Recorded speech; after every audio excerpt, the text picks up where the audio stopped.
مرحبا يا عالم، تشربوا متى؟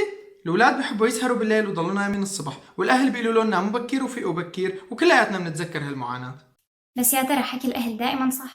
يعني هيك الإنسان دائما من يوم يومه بينام بكير وبيفيق بكير؟ ولا في شي طريقة تانية صحية كمان للنوم؟ الشعوب التانية كيف بتنام؟ ووقت نقول نوم بنفكر بالليل، بس نحن بنعرف كمان إنه في عالم مثلا بتحب تنام الظهر. طيب فكرة قيلولة الظهر مثلا، من وين إجت لك؟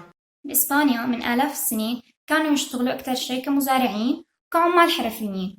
وقت الظهر كان يصير كتير شوب عندهم، وبيكونوا كتير تعبانين من الشغل قبل الظهر وما عاد فيهم يشتغلوا. فطلعوا بفكرة القيلولة اللي سموها سياستا، منه بيرتاحوا ومنه بيتجنبوا الشوب، وانتقلت هالعادة مع اللغة الإسبانية لأمريكا الجنوبية أيام الاستعمار، وفي فرضية بتقول إنه نحن كعرب أخذناها من الإسبان.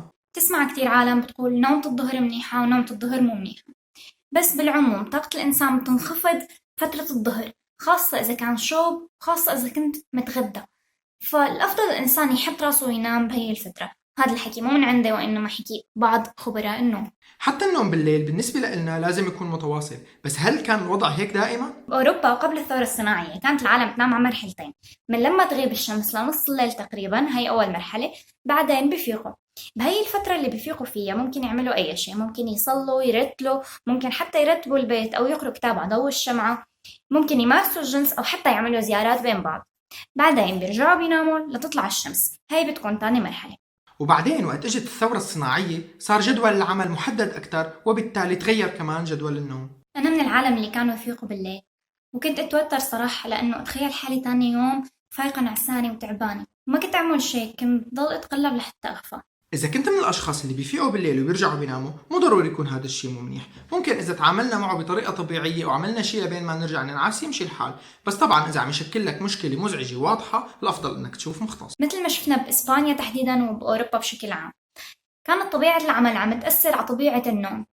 فهل يا ترى إذا ما صار هذا التأثير، وإذا كان فينا نشتغل إمتى ما بدنا ونرتاح إمتى ما بدنا، هل يا ترى منصير ننام على كيفنا نفيق إمتى ما بدنا؟ ببساطة. هذا الشيء بنلاحظه عن قبائل الكونغ ببوتسوانيا والإفر بزائر، إذا كنت عم ألفظ الأسماء صح، وهن حياتهم تعتمد على الصيد والالتقاط. ما عندهم جدول محدد للنوم أو شيء يعتبر طبيعي أو صحيح. بيناموا ببساطة وقت ينعسوا، إمتى ما كان، صبح، ظهر، مساء، عصر، ما بتفرق. طيب يا ترى طبيعة العمل هي الوحيدة اللي بتأثر على طبيعة النوم، ولا ممكن كمان حالاتنا النفسية تأثر، مثل التعصيب أو القلق أو الخوف؟ مثلا إذا كنت معصب غالبا ببطل فيك تنام وبتطول لحتى تغفى وبصير عندك أرق. بس بإندونيسيا وتحديدا بجزيرة بالي عندهم شيء اسمه الفير سليب أو التودويت بولي. بهاي الجزيرة بس يكونوا خايفين بيناموا نوم عميق، ولاحظ إنه النوم ممكن يخفف من استجابة الخوف أو حتى يلغيها. أنا مثلا وقت أتعصب كتير ممكن أعيط وتخلص طاقتي وفوت نام إمتى ما كان الوقت، وممكن فوت نام مشان ما أعيط. وعلى الحالتين بس في بكون رايق، كأني لا كنت معصب ولا كنت مزعوج. القلق مثل ما حكينا هو حالة نفسية بتأثر على النوم وممكن تعمل أرق.